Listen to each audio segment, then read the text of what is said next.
So let it be known through BTP Media. Shout out to Jeff again, Hefe. Let it be known, Taking It Back Tuesdays, we stomping a mud hole in this game right now. So we're gonna wait for the man to get on board, and he's gonna tell us a little bit of his past. We're gonna dabble in the present, and we definitely gonna see what's going on in the future. Cause I'm curious in a motherfucker. Cause the man who has done the shit that he's done, oh yeah, I'm paying attention, and y'all better be taking notes. So we're gonna wait it out for a while. See if I can get some music here going that we ain't gonna get in too much trouble over.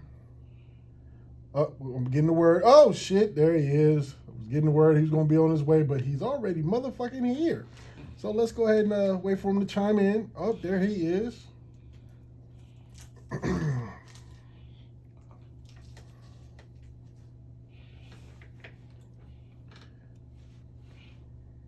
Let's see, we gotta wait for this internet technology shit. Oh, and he is. See? You see him? You didn't. Hold on. Can you hear me? I can hear you. Can you hear me? Oh, okay. Yeah. I can hear you loud and clear. Okay. Should I put my thing this way or this way? That way, right there. This way? Yep. Man, this way makes me look 10 pounds heavier. Then switch it.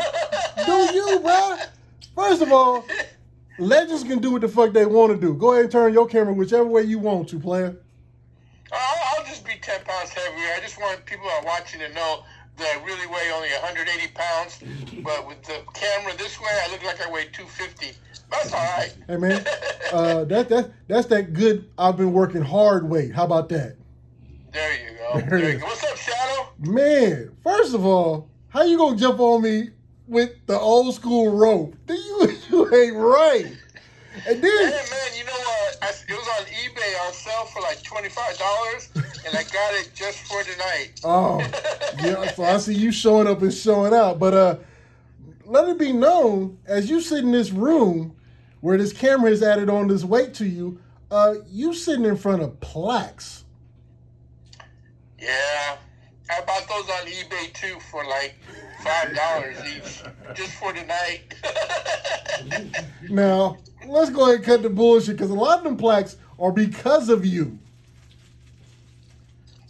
So yeah, you can talk that shit to somebody else who don't know, but I've been doing this hip hop shit for a while, and you have been a name in this game for oh so long, and your work has been proven time and time again. Like there's no doubting that if you talk about West Coast hip hop, oh, they gotta mention your name.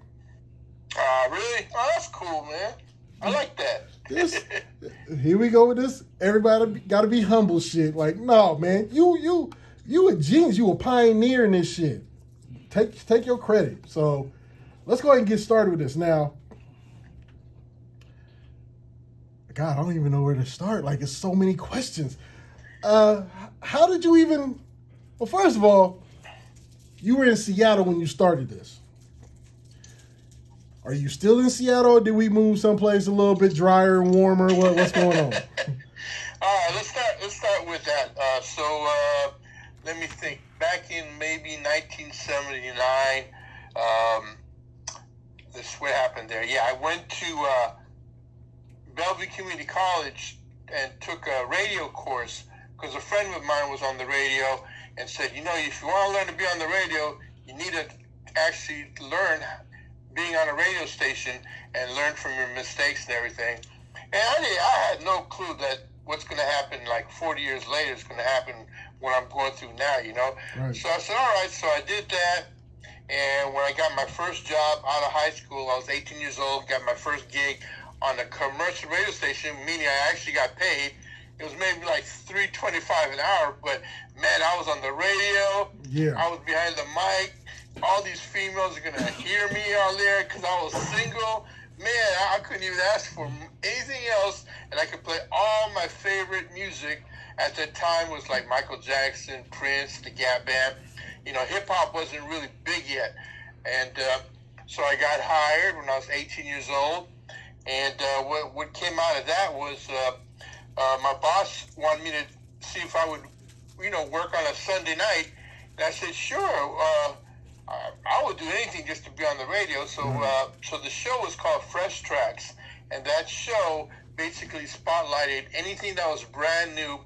I would play that for 2 hours, anything brand new, and that's how I started incorporating hip hop on the show. Slowly but surely, some hip hop stuff started coming out, like Spoonie G. Oh man, Funky 4+1.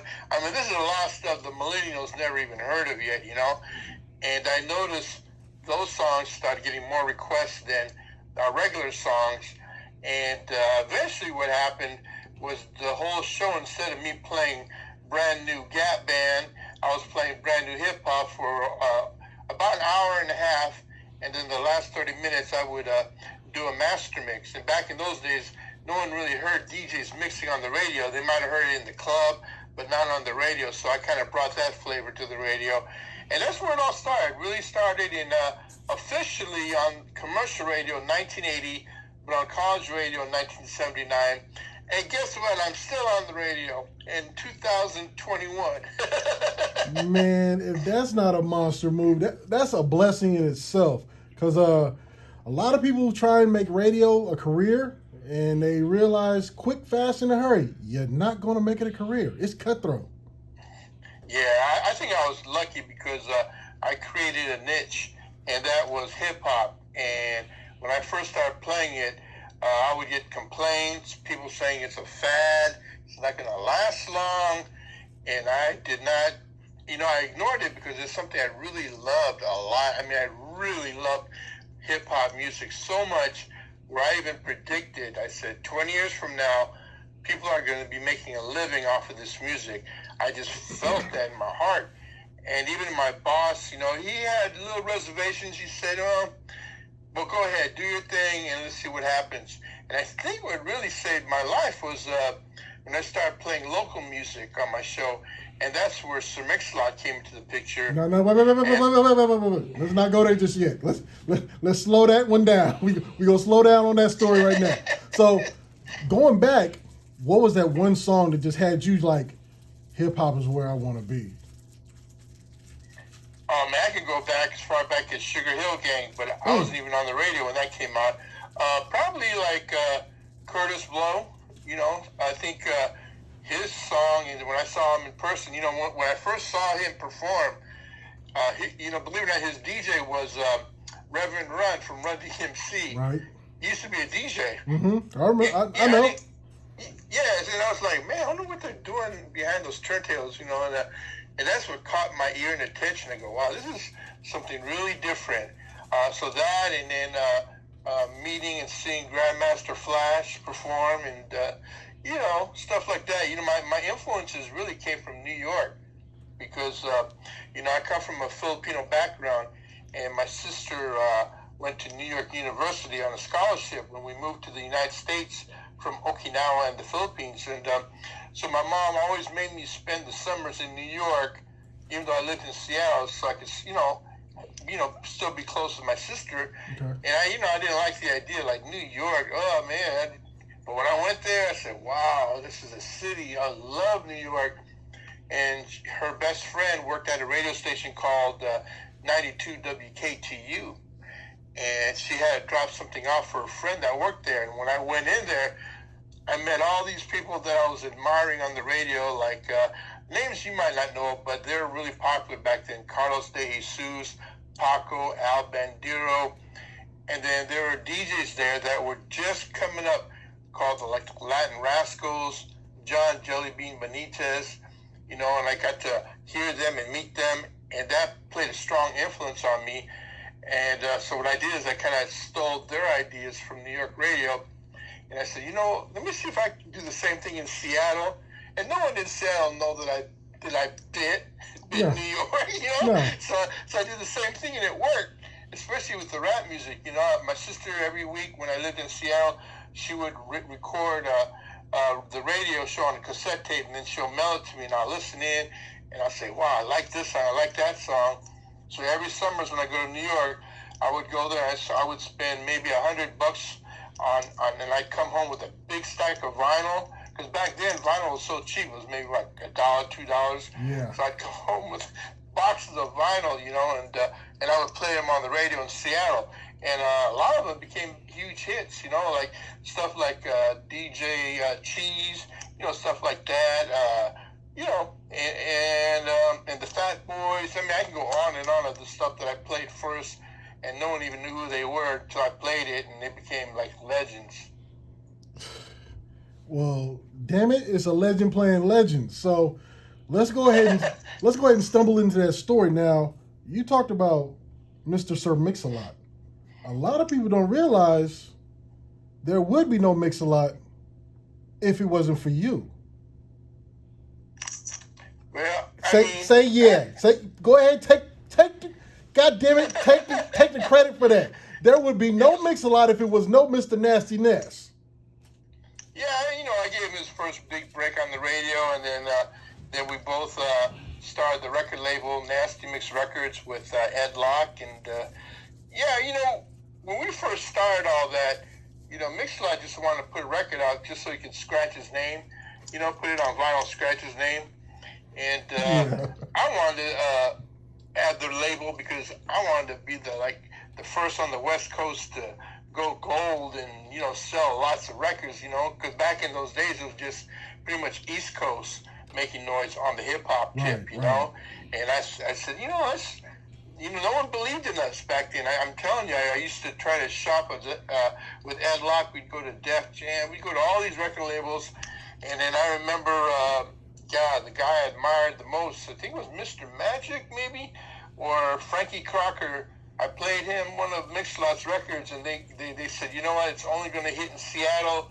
They said, what do you got in Seattle, man? Just horses, trees, and it rains all the time, right? I go, yeah. Well, that's where it's going to hit, just there. And I said, no, you're wrong, because whenever I would play a Mix-a-Lot tune on my show off a cassette tape, I would get more requests for his song than Madonna or Michael Jackson. So that kind of gave me the idea. I think we stumbled across something big here. And I was also a huge fan, and so that's how that kind of all happened. Because it's not a person on this planet who doesn't know Baby Got Back. Yeah, and that came Posse on Broadway. That came after he left Nasty Mix Records, and he gave it. I was on the radio, and he gave it to me on cassette, and he wanted to know what I thought of it. And I said to him, I go, "Wow, Mix, I think this is going to be your biggest record ever." Kind of like I said that same thing to MC Hammer with "You Can't Touch This." He gave his song to me on cassette. I played it, and I go, "Man, I think it's going to be the biggest record ever, and nothing else will ever touch that record again. But it'll be your biggest record forever." And I was really right about that one, because whenever we went on the road on tour, especially in the Bay Area, Mix-a-Lot, Maharaji, Kid Sensation, they would always talk about girls with big butts, but they wouldn't use the word butt. They would call them backpacks, And I was the only one in the group that liked girls that looked like Madonna, real thin, blonde, and so I just said, man, I bet you if you did a song about backpacks, man, I bet you it was probably really big, because no one else was doing something like that, and he did that. Baby Got Back. Who'd ever think that, man? That's a classic forever, man. It really is. It really is. So, but Posse on Broadway and Square Dance Rap. Yeah, let's talk about Posse on Broadway, because Posse on Broadway, first of all, the bass line was new here. The heavy bass just started happening here.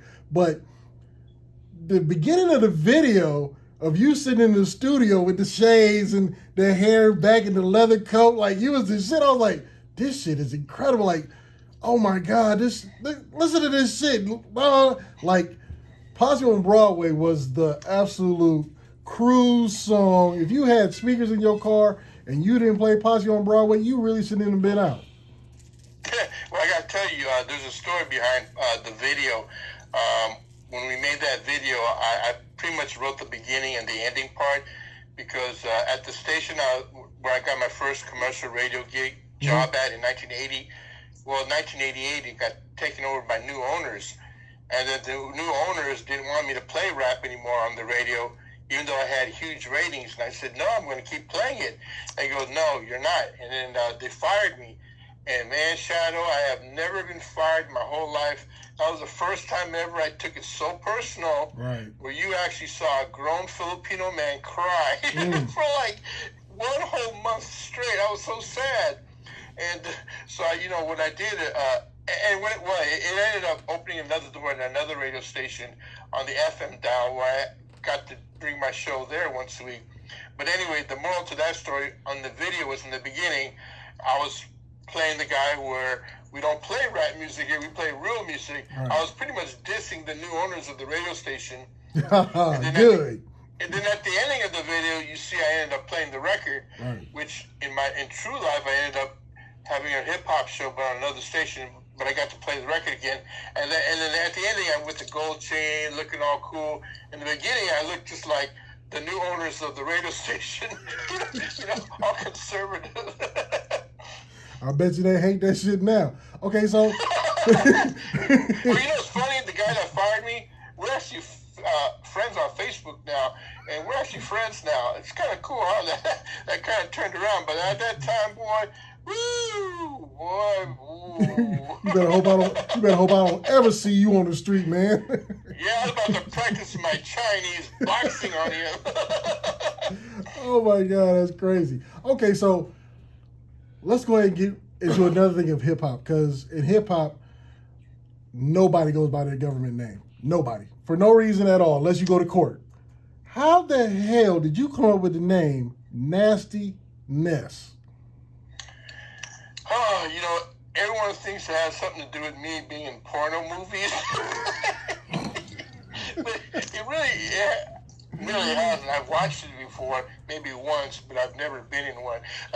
But you know how that really happened was before I even got into radio, I used to work in a health club. And, believe it or not, I know you can't tell by looking at my body now, but I was really into bodybuilding, fitness, and martial arts. And I used to work out the members of the gym. I used to give them workouts. And they said, man, they called me Nestor, gives the hardcore workout. And they go, man, you're so nasty. Because at that time, the term was like, fresh, dope. And then there was nasty.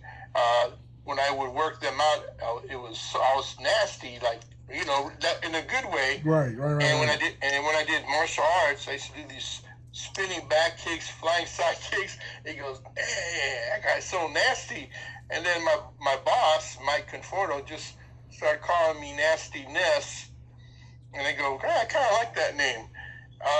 So that's how I got it. But when I got on the radio, when I first got on the radio, I didn't use that name. I used my real name, which is Nestor Rodriguez. Or if you're Filipino, Nestor, but I would say Nestor Rodriguez. And I started gaining fans on the radio, but they would ask for Mr. Rodriguez. And I go, man, I'm only 18 years old, and they're calling me Mr. Rodriguez. So I think they thought I'm saying Mr. Rodriguez, but I'm saying Nestor Rodriguez. Right. So I said, you know what? My boss might get mad, but I'm going to try my nickname, Nasty Ness. and he let me use that name. And I got some complaints. But look, I've had that name for over 40 years now. And, and even my pastor at church said I could keep the name as long as I do right to others and live by the word and all that stuff. If that's going to bring people to you in a positive way, you can be Nasty Ness. And let the church say amen, because it has worked for all this time. Exactly. That's crazy. When the pastor got to tell you, you know what, Nastiness is a cool-ass name. Go ahead and keep that, dog. It's good. Between me and you and the Lord, let that work for you. I am not mad. Right. And you know what? If he was lying, well, it's going to be real hot where he ends up. You get a little warm down there, bro. You get a little warm. Oh, my God. So what's up, Shadow, man? What's going on, man?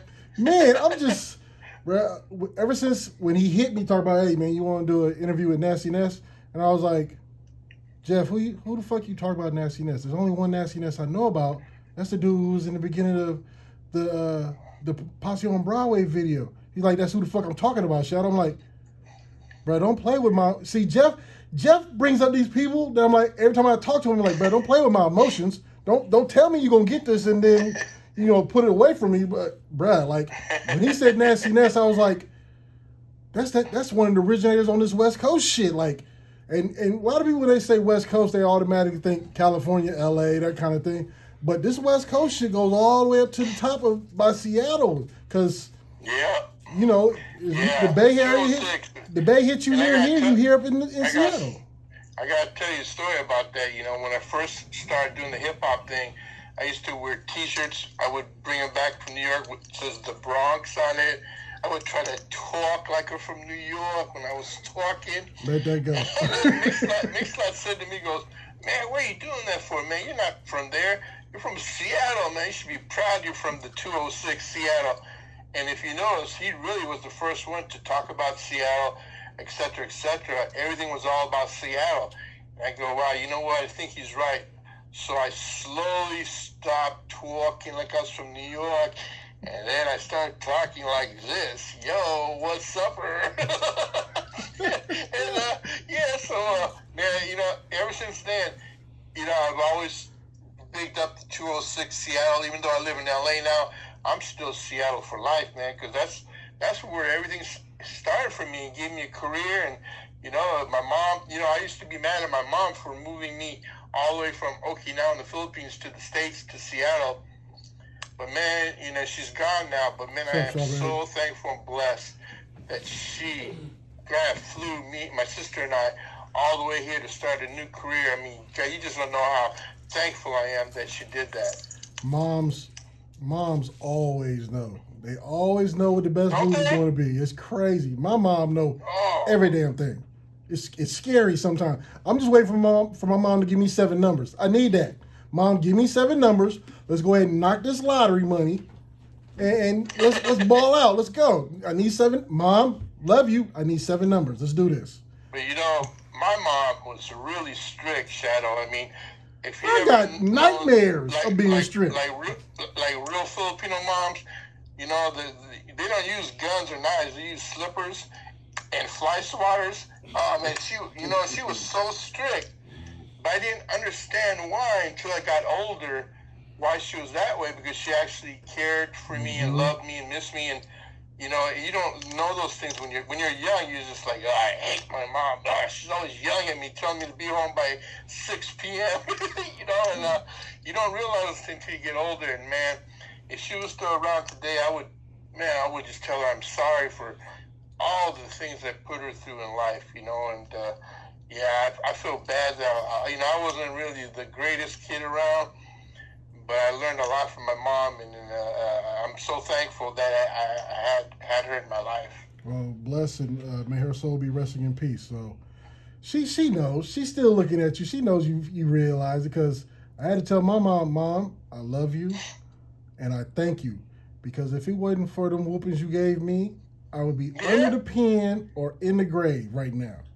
So let me ask you this. Don't lie, Shadow, because I'm looking at your eyes. Let's do this. Did you ever cuss in front of your mom? One time.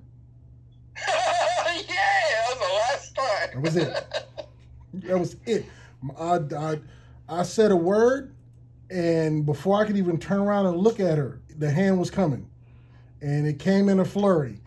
And that's a good mom. And there was no more cussing in front of mom. I'm a grown, see, I'm on my radio station now. I'm a grown-ass man. But if my mama was in here right now, I'm not cussing. It's not happening. Ever. And what kills me is to be in the stores and see little kids cussing at their moms. Oh, that would have been my death sentence. My mama would have literally shot me in the face with a shotgun. What? Mm-hmm. Boom! Boy, who you talking to? It'd have been a wrap. So do you have kids? No. I learned how to use condoms a long time ago. Okay, so if you did have kids, beat their ass. You let them cuss in front of you? Fuck no. Fuck no. Hell to the no. Like I said, I'm a grown-ass man. I take care of my mom now. But I'm still yes, ma'am, no, ma'am. I remember one time I was sitting on the floor and I was watching television with my dad one time, and mom was in the back room and she called my name. And I didn't get up and go see what she wanted. I literally turned around and be like, what?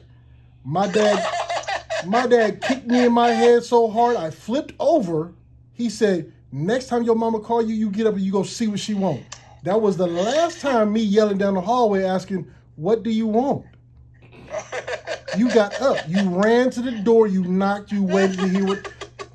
See, I'm from Georgia. I'm from a little bitty town called Thomasville. It was a pecan tree in my front yard that my grandmother would make me crawl up to pull off that switch for acting up. So when Mama said it was a problem because Mom would hit you with everything she could have in her hand. It was a high heel shoe, a belt, telephone cord. My mama threw a yellow page phone book at me one time and hit me in the back of my head. That shit hurt. But it was all out of love. She wasn't going to raise no disrespectful child. She was going to raise a gentleman.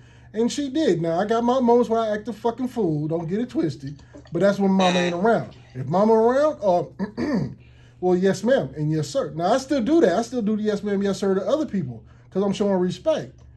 They're like, no, call me Steve. No, call me Timmy. No. My mama said for me to call you yes, sir, no, ma'am.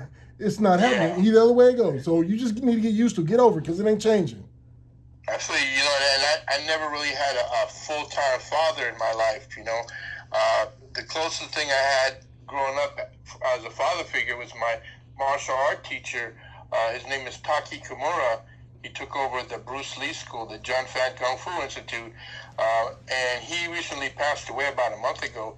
But if it wasn't for my Sifu Taki, man, he really, because my mom used to complain to him all the time about me, and he was the only guy my mom trusted around me, and he took me under his wings. I started working out at the club when I was as young as 13 years old, and he was my father figure, my mentor, and everything. I love my real dad, but I never really had a close relationship because he never really lived with me, and I didn't know what was going on until I got older and found out that he really wasn't married to my mom, but my Sifu Taki Kimura played a huge influence. So I think my point being made is I think if we could play a huge influence in someone else's life, I got like my Rap Attack DJs. I've got, Grand Mixer GMS, DJ Third Degree. A lot of these people, they don't have fathers around or whatever. I'm not saying I'm their father, but I try to be there for them, like I am, someone to help guide them. Right. And because I learned a lot of that from my Sifu Taki. Well, why you mentioning names like that? Because I got a list of people. So it's a shout out to DJ Prince Ice, Don Julio, and Grandmaster GMS. Mm-hmm. So you have to Grand Mixer. Grand GMS. Mixer. Don't say Grandmaster. He gets really mad because he's probably watching right now and he's pointing a gun at you. Oh, please. You know what? My bad. That does say Grand Mixer. I apologize. I don't need no more guns pointed at me. I'm good.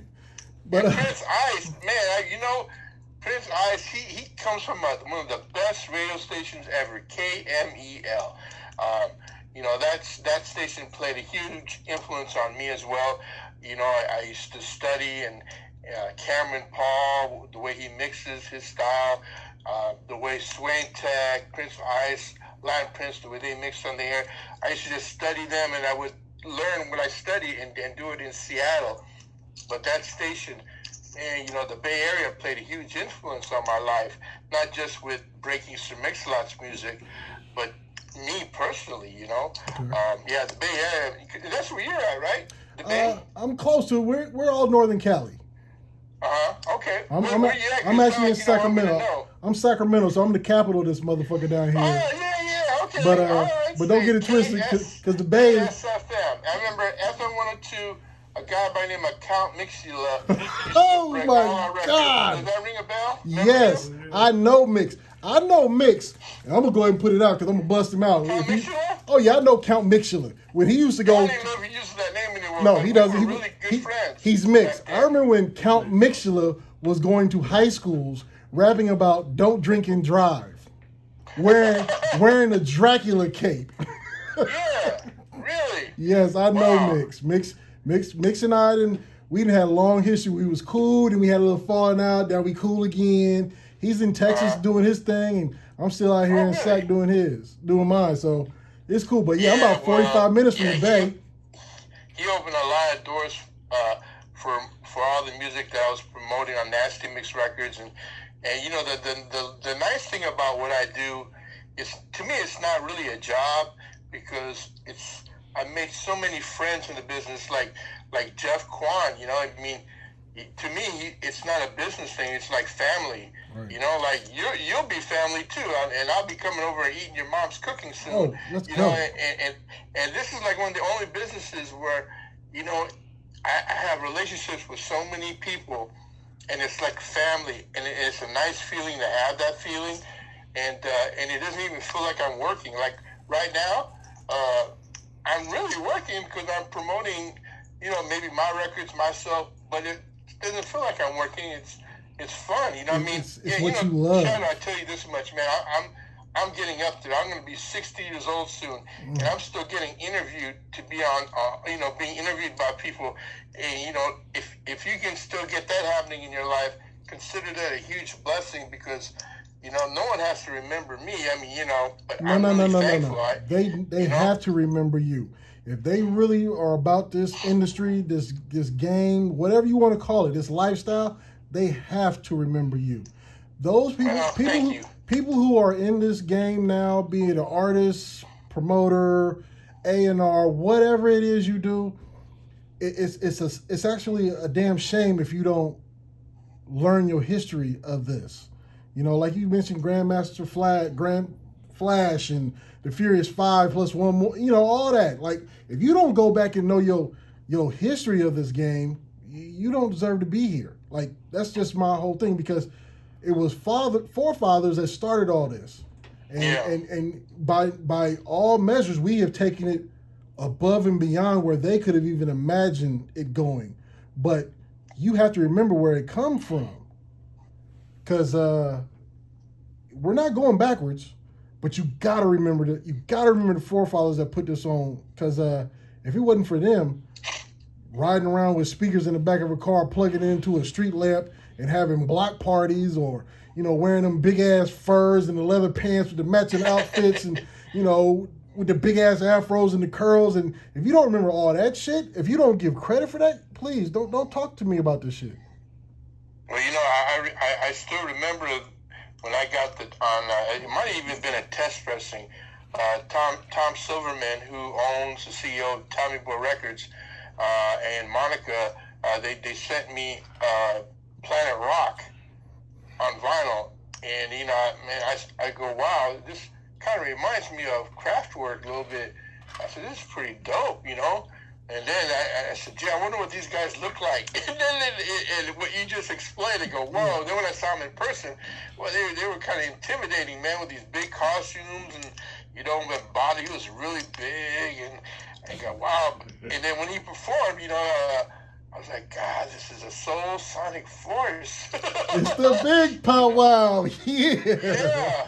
I remember all that. Man, you know, that's the shit. That. I remember stuff like that. I remember when I first introduced Dougie Fresh and Slick Rick on stage at the Paramount in Seattle. They weren't really big yet, but they performed, you know, the show and Lottie Dottie. Oh my God. I remember those days because it wasn't that big yet. I remember meeting the Beastie Boys when they opened up for Madonna, and they weren't that big yet, and they got booed off the stage, and we hung out in the lobby, because at that time, Rick Rubin, who owned Def Jam, was their DJ. Mm-hmm. I remember talking to those guys, and I said, hey, look, I guarantee you in about 6 months, you guys are going to be so big, your name's going to be a household name like Madonna, so don't let this bother you, because they were really kind of down and out, they got booed off stage. And the next thing you know, they're huge, they come back to Seattle, squirting beer on everyone, acting a fool. And it was so big and rich, you know. Yeah, I mean, it's nice to see the progression of people, you know, when they first started to where they're at now. And, yeah, I've got tons of memories, man. Really, really great memories. You just said the Beastie Boys. That's Paul Revere, and woo. They were geniuses with that beat going backwards. That was genius at the time. Like, I was like, ugh. But, you know, times have changed. Music has changed. Now, being the legend who knows all the legends, what is your take on music now? Well, everything changes, man. I mean, we came from Sugar Hill Gang to Planet Rock, to NWA. That's another part of history. I was a big part of NWA. Public Enemy to Hammer. Everything changes. And I remember when things change, there would be people complaining, about it, like, oh, man, what's wrong with hip-hop now, but it's changing and it ends up being popular. I have to be honest with you, I'm not a big fan of trap music and the music that's out now, but maybe if I was 16, 17 years old or so, mm-hmm. It would probably be something I would really like, because if I say, then I'm showing my age, right. But like I said, everything evolves and changes. There must be a reason why people are spending and buying millions of copies of, I don't know, Tekashi 6ix9ine. Let's just use him for an example. No. Let's never use him as an example again. Let's pick somebody. Let's say the baby. We'll say Lil Baby. Lil Baby is what we can talk about. We will never mention 6ix9ine again. We'll use someone like that. Okay, yeah. But there must be a reason why people are buying their stuff. I mean, even like Megan Thee Stallion. At my age now, I gotta tell you that one song she did that goes, what did it go? Yada, yada, yada, yada, yada, yada. Man, that's a dope hook, man. Whoever wrote that is a genius. Right. Why didn't I think of that? Yada, yada, yada, yada, yada. Facts. Now, you just mentioned NWA. That was going to be one of my questions, but you and Eazy-E, bruh, how did that happen? I was real close friends with Arabian Prince's dad, who was, I think he was the editor for a magazine called BRE. I think that was one of the magazines, and we had a really good relationship, and he told me about his son named Arabian Prince, who's also an artist, and wanted me to hear his stuff. And when Arabian Prince's dad died, Arabian Prince and I connected, because he knew me and his dad were really good friends, and he told me about this group called NWA that he's a part of, and he told me what the initials stood for, and he goes, hey man, I'm going to give you the test pressing. I want you to hear it, and if you can play it, let me know what the feedback is. So I got it, and at that time, having a reel-to-reel was the thing back then. So I said, man, I can't play this on the radio. So I transferred the music onto reel-to-reel. I did tons of splicing because there was so much cussing in it. Yeah. And I played it on my show, and I told them, I go, man, my phones are blowing off the hook for Dope Man, Gangsta. It wasn't Gangsta. Dope Man, 8 Ball. All those songs. I said, man, this is incredible. The retail store at the time, the mom and pop retail stores, Music Menu, their phones were ringing off the hook saying, hey, we just heard something on Nasty Nessa's show by a group called NWA.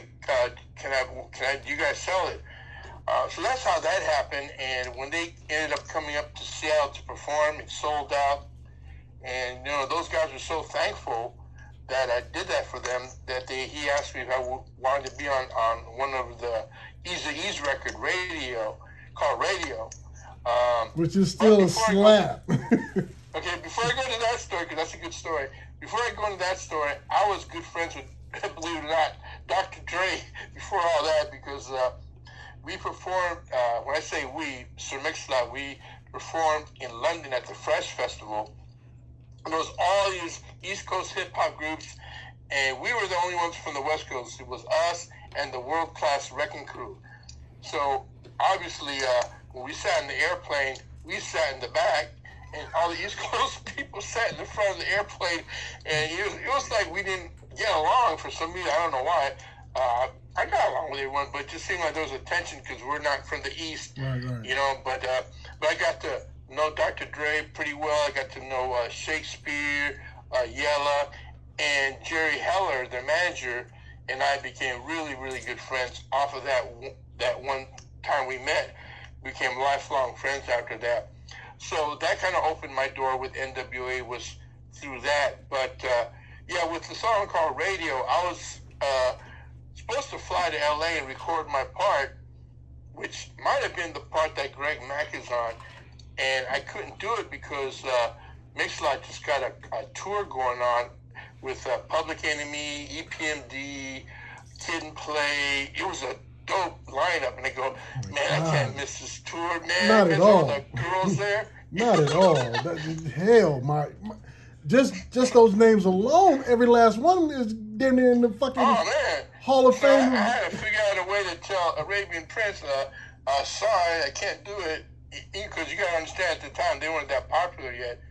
But, you know, he goes, I tell you what, why don't you do this? When you're in your hotel room, just call this phone number. I want you to say these lines, and that's all you got to do. So I did that, and then he told me, yeah, it sounds really good. I go, cool. Where's it going to be? He goes, you're going to be at the very end of the record. I go, oh, man, ain't no one going to like me. I'm going to be at the very end. That's the worst part. Tripping. But at the very end, it ended up being kind of like really popular, me being at the very end of the record where I get hung up on from Dr. Dre. And, boy, I tell you, boy, that gave me so much props, man, just being on that record. I didn't get paid for it, but just knowing that I'm on a Legends record at the very end, yeah, you just don't know, man. It's like, wow, that's so dope. So once again, you're in position to be in a part of this hip-hop game that really changed everything. Because when NWA came out, that was, West Coast was on fire. You couldn't stop us. Period. And it changed. That's the birth of gangster rap. Wasn't it? It's there's no denying. May he rest in peace, Easy. But Dr. Dre is still in the game. Like I was talking to, I got an interview with Chris the Glove Taylor. Shout out to the Glove. I know him. He was talking. He was telling me about how the Chronic album is now in the the Library of Congress right now because it's changed there. So just like, I mean, because the Chronic album let it be known that everybody was smoking weed. That's, keep it real. Before then, everybody was a closet smoker. But when that came out, everybody and their mama was smoking weed everywhere. But when NWA came out, promoted that album and the singles from there because I used to do stuff for Interscope Records, so I was kind of tied in that way, you know. And then I also worked with Suge Knight, you know. I promoted a lot of this stuff on Death Row Records. And so, yeah, I was a big part of all that. See. When I tell people I'm interviewing real legends, there's no denying it.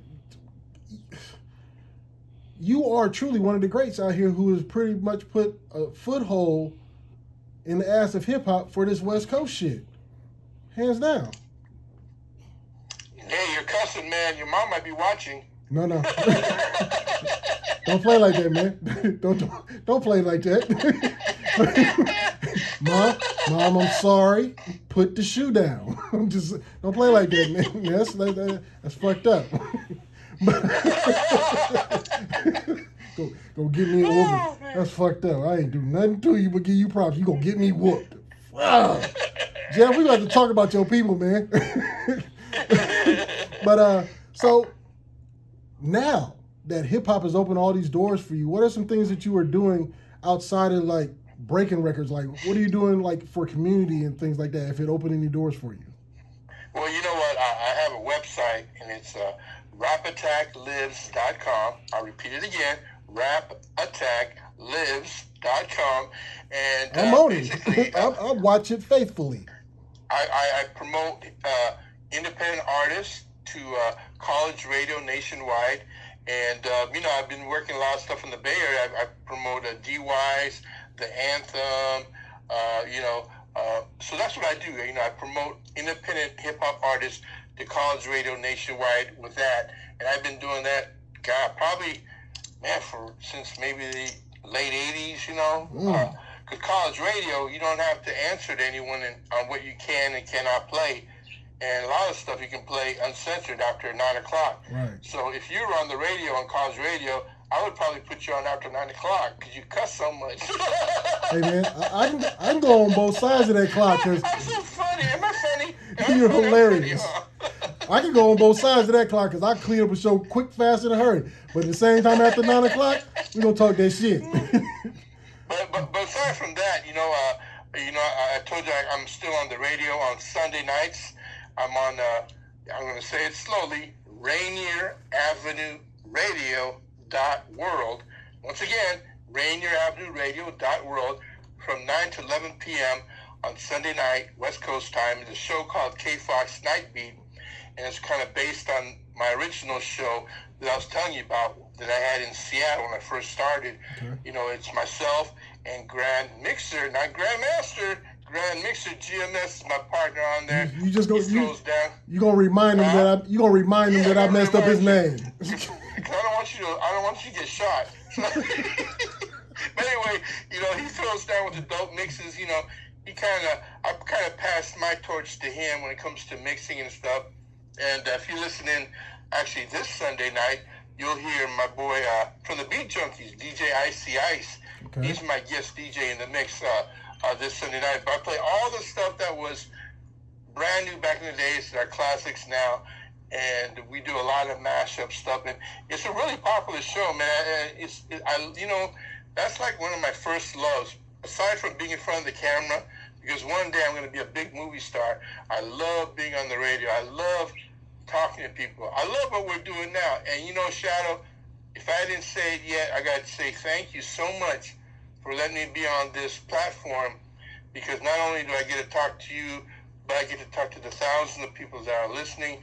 And it just means so much to me that I'm able to have a voice and you let me say what I want to say. You know, I mean, you don't know how much appreciative I am for you having me on your show, because you may think I'm a legend, man, but I wouldn't be where I'm at if it weren't for people like you, man. And that's real talk. Thank you very, very much. I appreciate that. Wow, hearing that come from you is real big. Thank you. Well, you know, I spent 2 hours writing that down, and so I was reading it. I just play. No, that's from the heart, Shadow. Seriously, hey, written down from the heart. I appreciate it. Yeah, and you know, I never met you before, man, but I feel like I've known you forever, man. And that's the love, because it's that hip hop love. You know what I'm saying? Yep. And I'm sure if we met each other, like from in Sacramento, man, we'll go. I'm at your mom's house. We're eating there. We'll have a good time. Now, I'm from Georgia. My mom is from Georgia, so everything's gonna be fried and covered with gravy. Oh man, that's my favorite.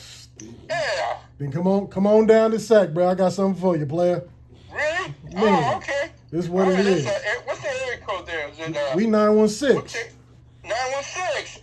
That's right. I remember that. We 916 over here. Like I said, I used to call up Count Mixer every week. Hey man, you listen to my record yet? Can you play it? And then I would, man, he would play it, you know, and I'll never forget that. And I remember driving through there, and it was so hot. Like, man, the weather there is like really hot, right? Oh, it gets hotter than the devil's toenails up down here, man. Yeah, that's what I'm saying. During the summer, it'd be hot. See, this is when you cuss. It'd be hot than a motherfucker down here during the summer. Now, I've been to Seattle because when I used to work with labels I used to work with, you know, our home office was up there in Seattle dealing with AWOL Records and SIBO. Oh, are you serious? Yeah. So you been to Seattle? Yeah, I was up there in Redmond. Oh, wow, okay. Yeah, so I know where that's at. Yeah, I was AWOL Records. We the original Death Row, but you know, my brother goes up there. You know, before he used to always go up there and do performances, but Juice used to always be up there doing performances and bringing shows together and all that. So I was working out there, but bro, Seattle pops. It's a great place to be. It is the shit. But God, why does it rain so damn much? Yeah, you know, it's hard to believe that I grew up in that, you know, because out here in LA, it never rains. Oh, no. We haven't had a winter season here in like 3 years. There is no such thing as winter. Man, everywhere else, it's like snowing and there's a blizzard. Oh, yeah. And we're here and we're complaining because it's hot outside. Yeah. But I'd rather deal with this heat than shovel snow any day. I ain't gonna lie. Yeah, you know, I actually miss the snow, but yeah, I guess if I was back in it again, I probably wouldn't miss it.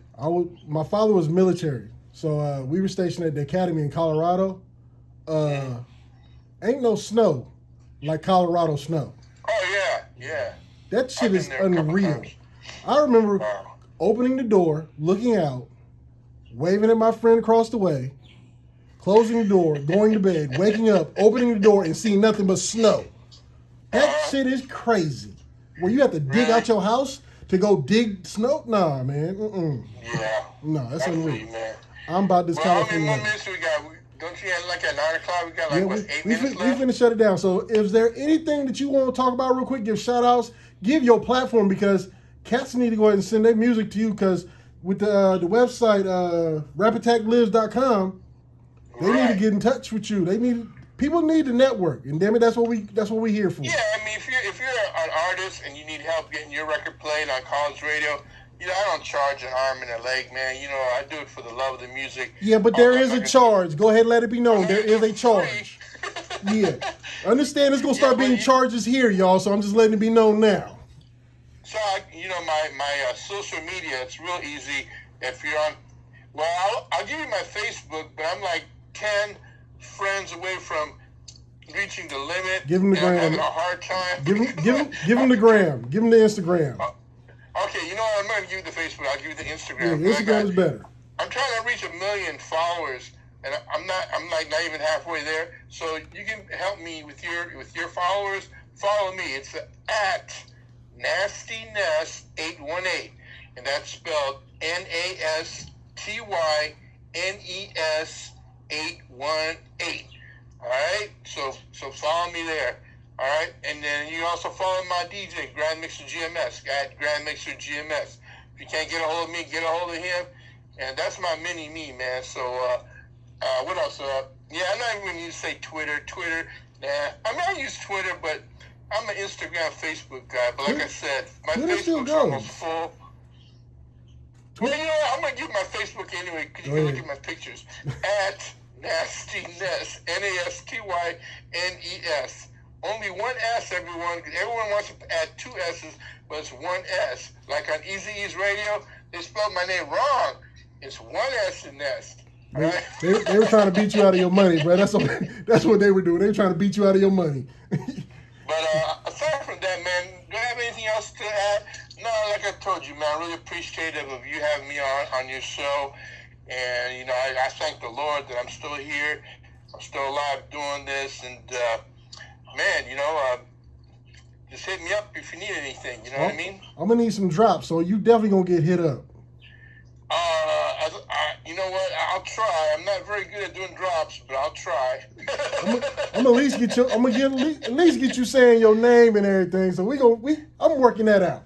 But hey, when we get off a restriction and this pandemic shit is over, I can come to Seattle. You can come to Sac. Wherever it is you want to go, home is where you at, bruh. You are always welcome. Man, so I'm only like 5 hours from you. 5 hours. 5 hours flying, but yeah. I mean, really? No. I mean, like 90. I mean, like 90 on the freeway flying. Oh, like that. Oh, okay, I'm sorry, man. I'm getting old. I don't know these new terms. No. Man. I mean, if I gotta get in the car, then I'm doing 90. I'm flying. But me personally, is 2 hours to LA? I think on a plane. 1 hour? Yeah, about 2 hours probably. Yeah, I'm being told it's 1 hour. So yeah, me getting on the plane on Southwest for an hour, I'm good. I can do that.